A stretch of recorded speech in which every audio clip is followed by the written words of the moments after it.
So we really need to talk about this finding a p-value for a one mean hypothesis test. Now, this is going to be a little bit different, a little bit challenging, and that's because we don't have the same nice setup on our t-table as our z-table. So, in order to do this here, what we're going to do is we're going to go ahead and start with an example. Let's say that we had a t-score of 2.51. And the important piece of information we need is our degrees of freedom. Let's say we had degrees of freedom 22. And finally, our alternative hypothesis was that mu was going to be greater than 1.9. Now, the important information out of this is A, what our t-score is, B, what our degrees of freedom is, and C, just the greater than. I don't care about the 1.9.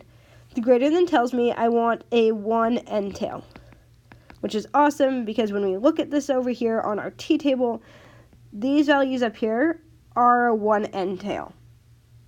So I don't need to double, I don't need to do any weird shading or anything. Literally, the table is telling me that top row right there, those are 1 end tail probabilities. So, what I need to do here is, first of all, go ahead and find my degrees of freedom row. So looking over here, degrees of freedom 22, looks like it's saying right here. So I'm going to shade across there. That is the row I'm going to be using. If you have a sheet of paper, a good thing to do as well is lay the sheet of paper over your t-table so that covers up everything below that row so you can trace it across. Okay, the next thing we're going to do is we're going to go ahead and look for the values that are closest to our actual t-score. So our t-score is 2.51. So looking across this here, I see that I have a 2.508, so that's pretty close. That value is a little bit below my t-score, right? Because my t-score is 2.51. 2.508, a little bit below it. So I'm going to choose that one, and I'm going to choose the one that's a little bit above it. That is, if my t-score was going to be on the table, it would be somewhere in between these two.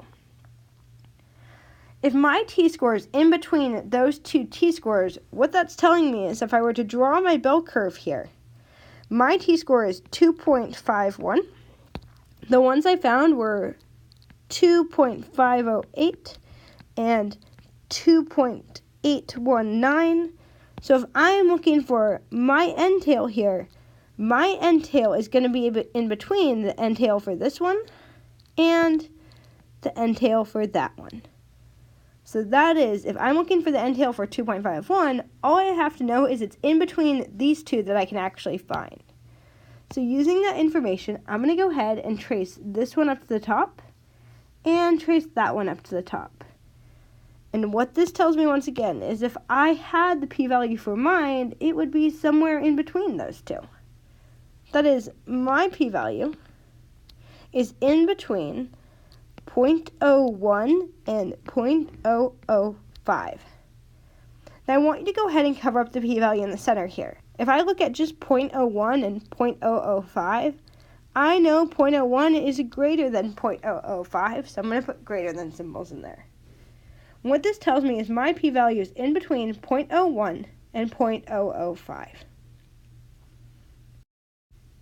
So to re-go over the steps here, I went ahead and I found the row that was associated with my degrees of freedom. I found the two t-scores that were a little bit below and a little bit above mine. I traced them up to the top.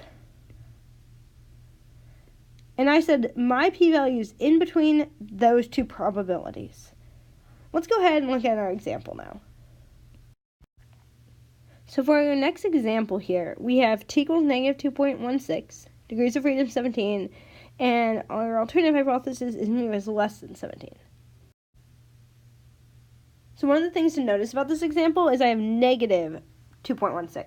That's okay though, the t-distribution is symmetric, which means if I have a negative 2.16 and want below that, that's the same as looking positive 2.16 and above it. So I can still use the table just as written. To do this, I'm going to go ahead and look at the degrees of freedom 17. So coming over to 17, I trace it across.